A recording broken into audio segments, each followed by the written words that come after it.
You're listening to the Archaeology Podcast Network. Hello and welcome to the Archaeotech Podcast, episode 212. I'm your host, Chris Webster, with my co-host, Paul Zimmerman. Today we talk about accessibility in archaeology through technology. Let's get to it. Welcome to the show, everyone. So the introduction is unique to the podcast for this show, but I just want to let everybody know this is being cross-posted on both the Archaeology Show and the Archaeotech Podcast. So if you're coming to us from either one of those and you don't know the other show exists, go to archpodnet.com and check out the other show, because we've got great content, but different content on both most of the time. However, this time around, we have a topic that was brought to us specifically for the Archaeology Show, but it's such a technology focus that I thought we would cross-post this over to Archaeotech. And Rachel can't join me on this one for Archaeology Show people, because in our RV, sometimes that just doesn't work out with having two people on this recording platform. But Paul can join me, and he is my co-host on the Archaeotech Podcast. Paul, how's it going? Going fine. I'm glad I'm still your co-host. It's been a while since we've recorded. Well, I kind of took that opportunity while you've been gone to just take a little bit of a break from that, because my work is really ramped up. So that was good. So, but hopefully we can get some more Archaeotech episodes in the can and keep that show going. So yeah, we have some topics queued up, so that's good. We do indeed. Yep. So, all right. Well, we've got two guests today, and they are Dr. Alessandro Sebastiani and Dr. Laura Morabito. And they wrote a paper. It's an AWAS thought leadership paper, is what it says on top here. And it says how technological innovation can drive greater accessibility and inclusivity in archaeology. And we're going to have them introduce themselves right now. So the first one listed on the paper here, I'll just go in order. Dr. Alessandro Sebastiani, why don't you go ahead and introduce yourself and tell us what your background is and what you're doing these days? Hello, Chris, Paul, and Laura. It's good to be here with you. I'm Dr. Sebastiani, and I'm an associate professor in Roman archaeology at the Department of Classics at the University of Buffalo in the SUNY system. And usually I work on Roman stuff and Etruscan sites, but also medieval sites. And I had the pleasure and the opportunity to join the World Summit in Alula in September, and here I am for you. Okay, excellent. And Dr. Laura Morabito, why don't you introduce yourself? Hi, everyone. Thanks for having me today. So I'm Laura, and I'm currently working at the Royal Commission for Alula in Saudi Arabia, but I recently changed roles, so I might get my job title completely wrong. But at the moment, I work as cultural heritage zoning and designation manager, so working more at the regulatory aspects of protecting heritage in Saudi Arabia. In my past life, though, I was a landscape archaeologist, and I specialized in reconstructing prehistoric or in general ephemeral and endangered landscapes. So that's what actually brought me from central Italy to the Middle East and the desert of Alula, ultimately. Okay. Well, the World Archaeology Summit that was held in Alula is really what brought all this together, because some of the organizers of that have reached out to the Archaeology Podcast Network and were interviewing people that were affiliated with that. And Laura, I think you mentioned you helped set that summit up. Can you tell us a little bit about what that was and what the goals of that Archaeology Summit were? Yeah, absolutely. So the thing is, archaeology is obviously a very popular topic in many conferences throughout the world, and the archaeology of the Arabian Peninsula specifically is a major topic of several conferences, which are all held in Europe, mostly in Europe. So we really wanted to achieve two things through this archaeology summit. The first one was to bring global attention and the global discussion on archaeology inside the Arabian Peninsula, and specifically in Saudi Arabia, where the country is really seeing some major changes in the attitude and relationship with heritage in the last few years. And the other thing we wanted to achieve was to bring this global discussion alive and keep it interesting through discussing themes which are usually not typically tackled in academic conferences on archaeology. Awesome. Well, that brings me to the paper that we wanted to talk about, because Paul and I talk about technology and archaeology all the time, and I'm not sure that we've ever, Paul, discussed how technology can drive accessibility and inclusivity specifically. I think we some things can just because of the nature of the technology and how it's presented, but I don't think we've ever actually talked about this, have we? Certainly not as a direct topic. I mean, it's something that we bring up here and there every now and then about accessibility in particular. You, for example, are a big fan of distributed kind of platforms, Zoom meetings and the like, conferences that people don't have to go to in person necessarily, but can attend virtually and so on as one avenue towards accessibility. But that's not what this paper is talking about. It's a broader scope, I think. Alessandro, can you tell us a little bit about what this paper is? Again, the title is How Technological Innovation Can Drive Greater Accessibility and Inclusivity in Archaeology. What is this broadly about? Give us the abstract and how it came about. Well, definitely the idea behind the paper was to show that there are possibilities, and we were trying to explore possibilities on how we can grant access to cultural heritage, which sometimes can be thought as in a certain way an elitarian topic or something that only peers in academia can discuss or enjoy.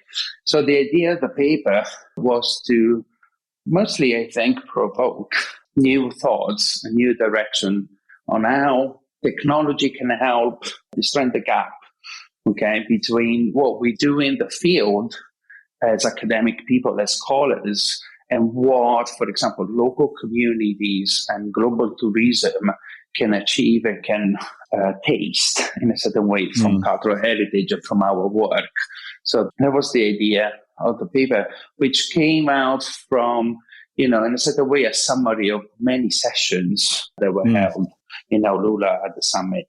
So we're talking about accessibility in the field. What are some of the areas that we can think of where archaeology has not been very accessible, and how is technology that you guys are discussing trying to bridge that gap? The thing is, what we were trying to do both in the paper and at the summit, in fact, is to try and broaden a bit the meaning of what accessibility means in archaeology, because obviously making archaeology accessible, we immediately think about way to actually physically access a heritage site, an archaeological site. But what we wanted to discuss as well was how can people access the discipline of archaeology? How can people be enabled to study archaeology, to enter the job market as archaeologists?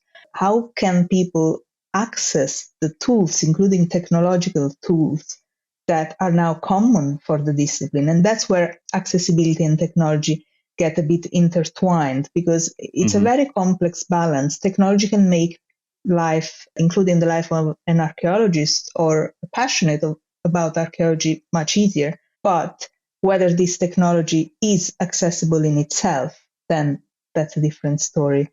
And it requires a lot of discussions, in fact. Yeah, a couple of things you guys mentioned in the paper is 3D reconstruction, which inevitably leads to virtual and augmented reality, and especially with the release of, Apple's Vision Pro headset, which is expensive but is kind of a game changer in the way that it works. I have what's now called a Meta Quest, but I've got the Oculus Quest 3, which is what more people understand it as. And then I also had the 2 before that, so I've had one for about 4 years now. And through apps like Blue Planet VR, we've interviewed people from there. Lithodomos VR, we've interviewed people from there. They're putting together 3D reconstructions in a virtual environment so people can go visit these places and see them, these ancient cities and archaeological sites and things like that. And I would imagine at some point in the future, they'll be useful for research as well. I don't think they're quite good enough right now for people to, maybe do additional research. It just maybe helps to visualize what's going on. But for people who have never visited these sites, I feel like this kind of stuff is definitely making it more accessible for at least people who can't get there physically, but maybe for people who can't even explore if they do get there physically. What do you guys think about the possibilities behind VR and augmented reality? Alessandro? Yes, I think definitely archaeology is moving in that direction. And I will make a personal example from my research project in southern Tuscany. And we are trying to develop virtual reality solutions in conjunction with engineers in robotics at UB to show and disseminate the otherwise humble remains of Hellenistic houses in the middle of nowhere in Tuscany. Okay, and in this particular case, we are experimenting with Oculus Quest technology to help visitors understand the past, understand the buildings and everyday life in a rural small village of the 3rd century BCE. Through there, we are doing this in a certain way to grant more accessibility, as we were saying, because not everyone can reach the site. But if we create a solution that is downloadable into a personal device, people from the comfort of their houses literally can visit every single excavation, okay, or every single monument. And there are also examples, for Rome and Athens, already a reality, although it's a virtual reality. But they will fly over, and this is a company basically reconstructing ancient Rome in the imperial time. And, by buying the license, people can literally fly over imperial Rome, stop by a monument fully reconstructed according to the archaeological research, and experience literally living in Rome of the 2nd century CE for half an hour. And this, I think, has incredible perspectives in the future. Yeah, I think that's one of the really cool things that I think this technology can do is not just show you what it looks like today so you can visit these sites, but show you what it looked like in the past and really immerse you in it. I mean, that's subjective, of course. We need to have really good information to be able to reconstruct that past, which is why archaeologists exist, which is exactly what we do. Definitely. So, right. Yes. So the more information we can give, the better the model gets. Exactly. At the same time, this is, if you're talking just about accessibility for tourists, it's a great opportunity. But this maybe can become, the next generation of teaching archaeology in classrooms instead of having textbooks with pictures, which are great, of course, and we all studied on them. But imaging a room full of students with visors and virtual reality devices flying over Rome, flying over Athens or smaller excavations and learning directly by visualizing rather than just reading or having a look of a picture of a 2D picture. So then there's room for lots of innovation. There is not only about research, but it's also about teaching and learning.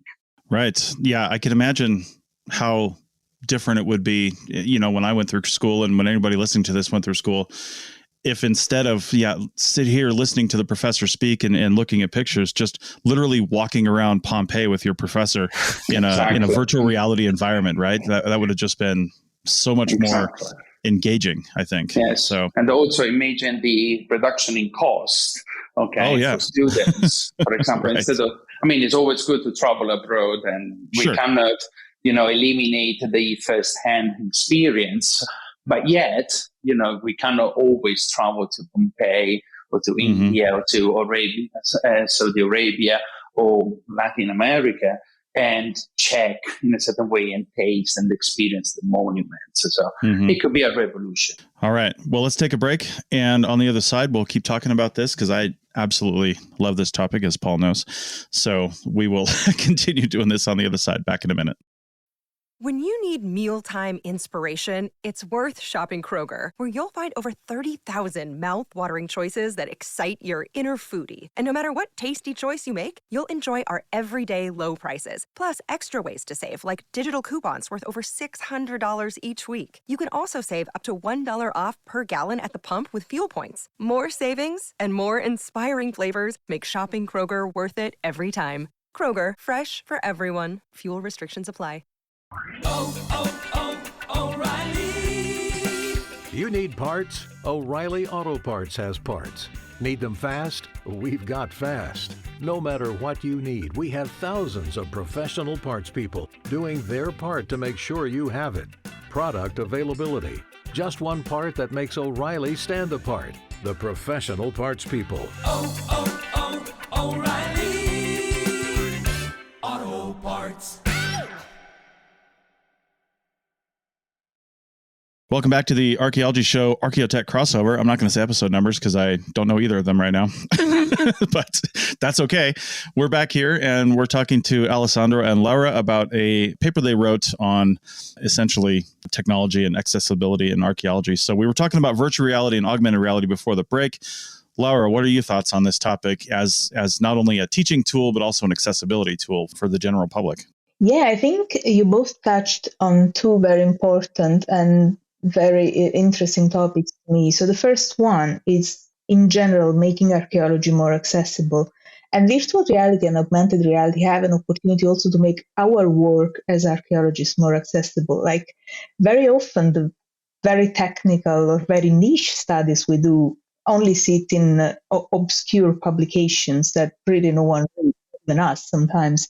And an example of that is, for example, we gather on certain sites a large number of environmental data about past weather, past environment, and it's really difficult to communicate those data to a wider audience. And virtual reality and augmented reality really have a strong potential on that, on making our niche and obscure work more accessible to the general public. So that's one thing. And then when it comes to teaching possibilities, I think that this type of technology and more have an enormous potential for inclusivity and accessibility when it comes to opening archaeology to people with disabilities. And this is a subject that it's really dear to me. And I think that there's still a long way to go on making archaeology accessible to people with various types of disability, both as visitors and as professionals in archaeology.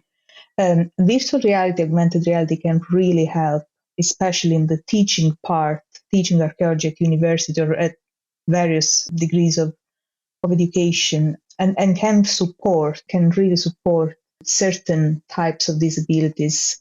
Think about, for example, potentially associating headset devices, VR headset devices to hearing aiding tools and other things like that.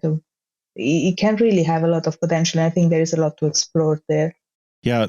I was thinking of people who are visually impaired too. That's one thing that we have a really hard time making accessible, because archaeology is such a visual pursuit. You know what I mean? Like we observe things. I mean, we literally call it observation most of the time, just looking at stuff. And that makes it very difficult for people visually impaired. Paul, you had a follow up to this.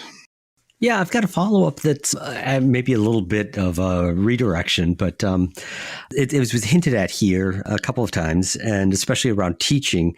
And Laura had mentioned that, most of the conferences tend to be centered around Europe, mostly European scholars. The conferences often are in Europe. And so this conference in Alula was a bit of an inversion in that it was bringing people from around the world to the place that they were studying, as opposed to taking the materials and the information and disseminating it someplace different. And that opens up some really interesting possibilities for how we can make the entire field more inclusive. And we've talked a lot about general public, but I'm thinking too of, since I started working in Saudi. Actually, let me back up. I used to work in Jordan and in Yemen for my dissertation, and Saudi was this blank area between. And since I've been working there, I've been filling in this blank between. And the best part of it is not just learning about it, and working there, but the Saudi scholars that I've met and worked with.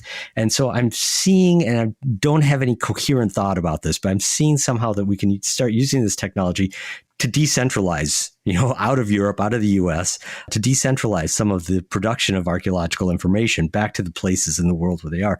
I was just wondering, Alessandro or Laura, if either of you have any insights into how we can start using technologies to democratize to some extent, to disperse where the information comes from, and to make it more inclusive in the sense of more people from the source countries involved directly in the production of archaeological knowledge. Yes, if I may start, I got a couple of thoughts about that. I mean, I never worked in Saudi Arabia, for example. I only was invited to speak at the summit, which it was, an excellent opportunity, to bring together experts from different disciplines with diverse approaches to cultural heritage. And they came from all over the world, or more or less all over the world. And that was a fantastic opportunity, to start a dialogue on how to promote, enhance, and value cultural heritage. And all the different sessions, had the task of creating intellectual bridges across disciplines on the sense of history and cultural heritage, and to make academics and professionals interact on solutions that are both material and intellectual, but at the same time to enhance the accessibility, because it was a fantastic opportunity. And it would be great, to have these kind of summits, not only in Europe and US as we are used to, but also in other countries. And then to make all the videos, all the discussions available on the internet for free, so that people from all over the world can contribute maybe with a paper or, with a solution by receiving the feedback and the results of these large summits and symposia. So I think technology can help that by streaming the Congress, or at least by recording the sessions, make them available to everyone.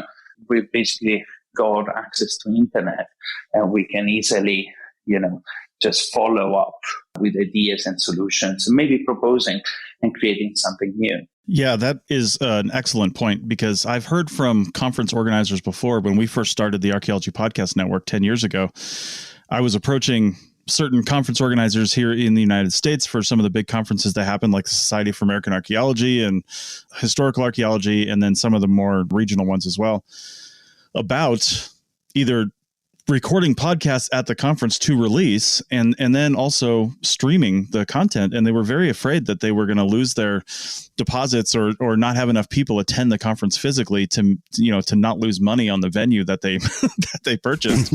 And I'm just not sure that's true. I attend conferences sometimes on podcasting, so conferences about podcasting, and you can buy a virtual ticket for these conferences almost every single time. So you can either have access to all of the, professional quality recordings, video recordings of the sessions. Even if you attended, you have a website you can go to if you buy the virtual ticket to have access to that after you attended, or you can just buy the virtual ticket and don't have to go at all. And yet they still have thousands of people show up at these things, because some people really get a lot out of the face-to-face interaction. And plus, sometimes there's workshops and things like that you just can't do virtually. Well, you can, but they don't do it typically at a conference. So I totally agree. I think people would still attend these things. Some people would, and a lot more people who just physically can't would still be able to benefit from the data. At the same time, I'm thinking about, graduate students or undergraduate students who would love to attend the conferences which come with a prize. Mm-hmm. And so maybe they're not going to attend in any case, but as you said, if they got a virtual ticket, maybe, we can reduce the gap and grant more accessibility to a wider, broader audience who might be interested but has the resources to join, the in-person event. Right. Laura, do you have thoughts on this type of conference topic? Yeah, absolutely. I mean, in general, it's very, very tough to find the balance between virtual and real. It's a very complicated thing to grasp for many of us and for many academics, for sure. But I really wanted to get back on this point, and also on what Paul was mentioning about democratizing archaeology, which is a form of accessibility in itself, and democratizing not only the participation and sharing of knowledge, but the production of data. It's really a fundamental point nowadays. Again, thinking of decolonializing, especially the archaeology of certain areas of the world, and the Arabian Peninsula is one of those. Finding ways to democratize data production in archaeology is really a part we should be doing daily. And I think this brings us swiftly to a very clear other example of problematic relationship between virtual and real, intangible and tangible, and that's remote sensing. So remote sensing, in my opinion, one of the most powerful tools to democratize data production in archaeology. And we have some really good examples of that, for example, with the Yamina project, Endangered Archaeology of the Middle East and North Africa project. So this project is really centered on remote sensing and mapping archaeology through remote sensing, but also teaching local communities in the various countries of the MENA region, training them to learn to the tools, to the technology, to reading maps, producing maps, and so on. And I think that's a very powerful way of empowering local communities in producing data firsthand. That said, again, there's always the good old other side of the coin. So is that dangerous to share location of archaeology, to make so obvious that location of archaeological sites can be accessible to everyone? Do we want that? Do we want control on that? The answer is probably we should reconsider what we do when we work abroad, when we work with local communities, and work a lot on awareness way before technological progress in data production in archaeology. Yeah, this brings in a lot of the conversations lately about fair and care, and especially what you just were talking about there. Is it good to share all these locations? And the care, what stands for collective benefit, authority to control, responsibility, and ethics. It definitely falls within that authority and responsibility realm of the care principles. But I think it's interesting that these are concepts that are starting to permeate more and more discussions of archaeological data, archaeological research, access. We've used accessibility a million times already in this podcast. And that these are general principles that people are ascribing more and more to, but that there's also internal conflicts within them, which makes it a really challenging challenge. Brilliant. Really challenging to approach. Very challenging challenge. Yeah, indeed. Okay, well, why don't we take our final break, and then we'll come up and wrap up our thoughts on this topic on the other side. Back in a minute. When you need mealtime inspiration, it's worth shopping Kroger, where you'll find over 30,000 mouth-watering choices that excite your inner foodie. And no matter what tasty choice you make, you'll enjoy our everyday low prices, plus extra ways to save, like digital coupons worth over $600 each week. You can also save up to $1 off per gallon at the pump with fuel points. More savings and more inspiring flavors make shopping Kroger worth it every time. Kroger, fresh for everyone. Fuel restrictions apply. Welcome back to the final segment of this Archaeology Show Archaeotech crossover episode. Again, check out both shows if you don't know the other one exists at archpodnet.com, or search for the other one on your favorite podcast player, whatever you're listening to this on right now, and you will find an entire catalog of shows for both of those. Both of these shows actually started very early on in the Archaeology Podcast Network history, so we're up well over 200 episodes in both, so that's a lot of content for you guys to listen to. Okay, so this is a great topic for me. I really love it because I'm just waiting, and I know there's been like little niche things that have happened like this, but I'm really waiting for a conference to happen 100% virtually, right? While we're talking about conferences. And I just don't know if the will is there, because it still takes organization, still takes people to do it. Somebody would probably need to, fund some of the organization of it. You could even charge if you wanted to. Just because it's virtual doesn't mean it doesn't have cost, right? That's for sure. But then we also run into the problem of talking about accessibility. Like, just not everybody has a way to access a virtual conference, right? So these headsets are coming down in price as far as VR goes, but they're still, several $100s. But I would argue way cheaper than a conference ticket most of the time when you talk about travel and hotels and things like that. So maybe we need somebody to just put something like this together so we can see what it looks like, see what just see what it is. So have any of you guys been in discussions or heard anybody discussing this in any real sense of having something like this? Or is it all just theoretical and, maybe we should do this, but nobody's really planning it?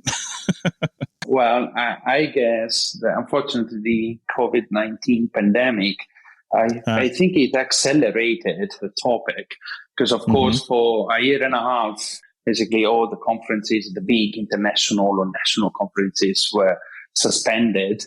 But then, a new way started, which first was fully online, and then now it's moving towards hybrid. So certain sessions are in person, some other can be online, remote.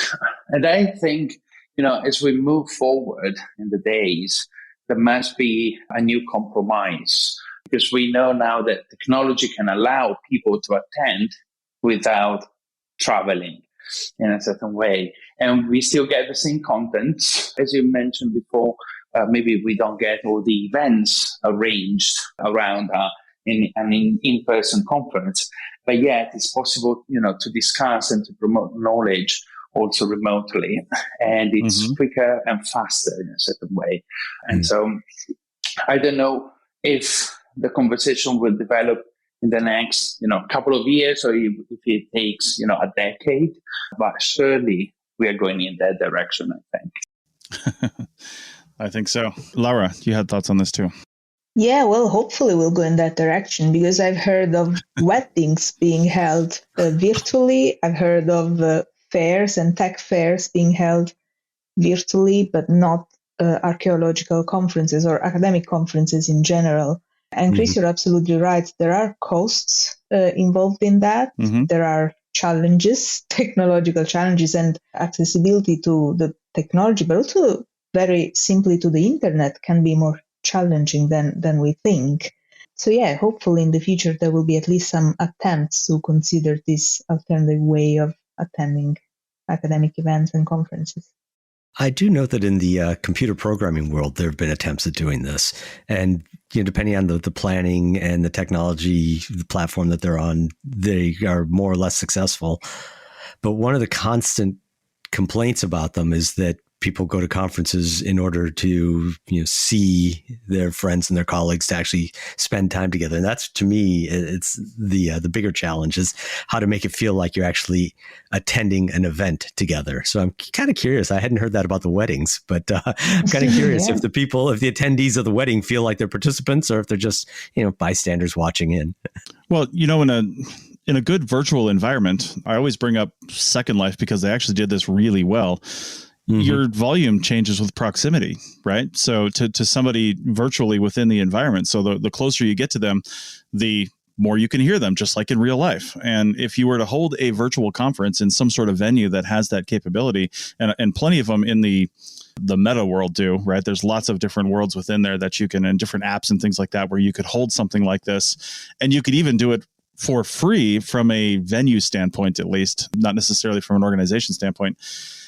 And you can still have these conversations. And I think people would be, I don't know, let me back up, because I think this whole concept, you hear this all the time, that, well, the reason I attend a conference is because I want to see these colleagues that I only see, once every couple times a year when I attend these conferences. And like, well, maybe if we had a more virtual reality existence, that you'd see them more often, and that would no longer be the case.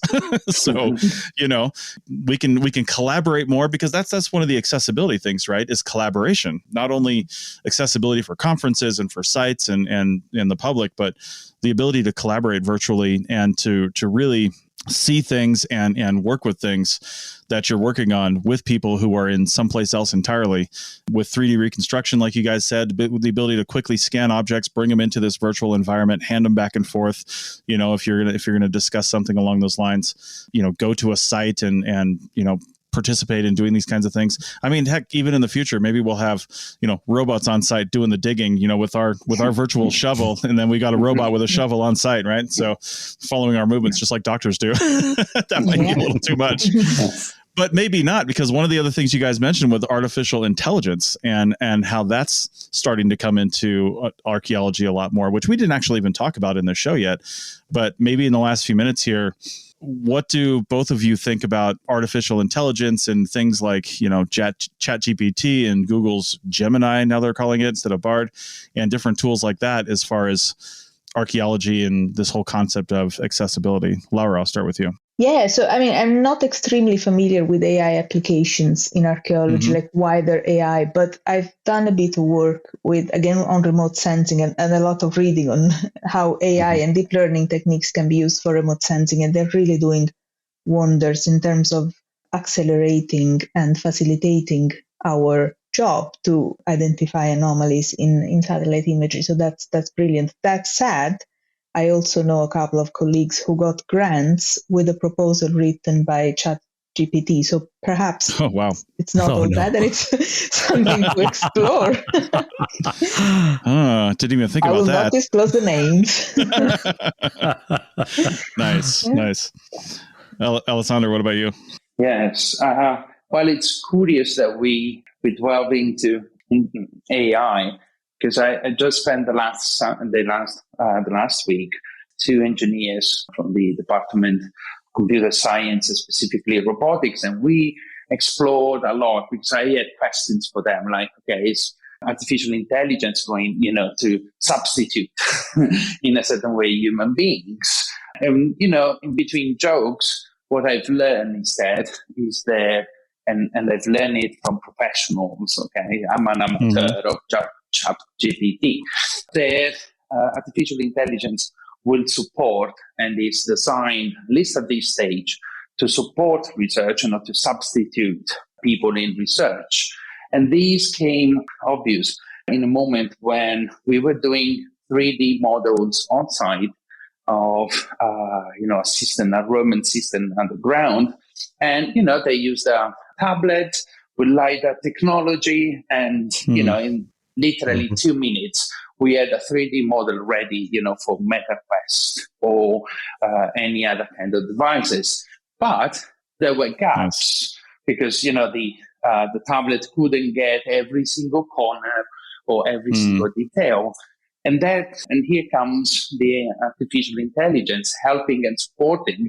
So they were able, to write a few lines of code, I think, and ask artificial intelligence to fill the gap of the 3D model and to smooth it so that it's something, that produce more pleasure when you look at it. And in that case, I immediately understand the potential of artificial intelligence, which is to help and to support our research, providing, fast tools, okay, to produce certain 3D models or virtual reality environment and so on and so forth. So in a certain way, again, it's going to be a big challenge for the future, I guess. There must be regulations on the use of artificial intelligence, but it may support and help and in a certain way to speed up processes that otherwise could take months. And we can do, in 10 minutes or in 2 hours. And that is going to be an enormous research tool. Well, I feel like artificial intelligence is in the same phase that, say, I don't know, the internet was when it first became popular. People saying, oh, you can't trust anything out there. You can't do anything. And then now it's a tool that we can't work without. Right. So exactly. I have no doubt that it will get there. Yeah, and talking about using the scanning with the tablet, I've done that with my phone, quickly recording archaeological features, soil profiles, and the like. And that was absolutely unheard of a few years ago. I mean, we've only had these cell phones that could do all this stuff for a decade and a half now, and I can only imagine how quickly everything. And so for me, when we think of technology and expanding what we can do with it, I always have to remind myself that, geez, it's a fast-moving, fast-changing world. And definitely. What seems really kind of crazy right now in a few years might be, normal and easy. All right. Well, do either of you, I'll start with Alessandro, have any final thoughts or things you'd like our audience to know related to this topic of accessibility and archaeology? Alessandro, go ahead. Yes, basically what I would like to add is that the wider use of technology, of the internet, and as we mentioned, artificial intelligence can only help accessibility of cultural heritage, and that accessibility gets, different perspectives. And in my personal opinion, it will enhance not only the big, large monumental sites like, Pompeii, Rome, or Alula, but also what we consider minor sites in a certain way, which are spread all over the world. And instead we can grant access to wider knowledge to everyone through technology. We will need to work on that. Of course, it's not immediate. And again, it needs regulations. It needs, proper concepts. But still, it's a powerful tool that we have to make history, which is basically our common past as humankind, accessible to the largest possible audience in the world. Wow. Well said. Laura, what are your final thoughts on this topic? Absolutely. No, completely agree with Alessandro. And just a reminder that obviously we had a lovely conversation of technology and accessibility. and so on. And obviously our point of view is extremely privileged. So we're all archaeologists. We made it. We live with what we like to do. We have a laptop. We clearly have internet if we're talking here. Right. So again, our point of view today is very privileged. I think that it's important to remark again that we need to have more and more uncomfortable conversation. Times are mature now to go beyond thinking that innovation is a synonymous of technology, because that's not always the case. Times are mature to have conversation about what technology implies in terms, again, of accessibility, making archaeology accessible, but also sustainable and more inclusive in general. Excellent. All right. Well, this has been a great show. For our Archaeotech audience, it tends to be largely archaeologists, so I feel like they're used to Paul and I having this conversation. But for the archaeology show audience, they tend to not be archaeologists, just people who are interested in archaeology. And I imagine people on that show are finding this topic fascinating because a lot of them may want to, I don't know, attend a conference virtually, or at least the public aspect of a virtual conference, right? If we were to have something like that, and maybe even, explore some of these other applications that allow us to see sites. Like I mentioned, Blue Planet VR is one of the ones on Meta, and we interviewed the founder of Blue Planet VR on a podcast years ago, and they've got some really cool stuff that they're doing, largely archaeological and geologically focused. So check them out. And then Lithodomos VR as well. I'm not sure if they have a MetaQuest app yet, but they have their own thing going on with basically virtual ancient site tourism, right? They've got a lot of the big famous ancient sites that they've gone and done photorealistic reconstructions of. So you can literally walk around and inside of these environments and then, hear sights and sounds and things like that. So anyway, it's a fun transition time, I feel like, that we're in with archaeology. We will see where all of this goes. All right. Well, we really appreciate having you guys on the show. Thank you very much. And again, if you got anything else that you ever want to talk about, please contact us and we will bring you back on. Thanks, Laura and Alessandro. Thank you. Thank you for having us. Thank you both. And thank you, Paul, for joining in this conversation. Well, I'm glad I could. All right. We'll see everybody.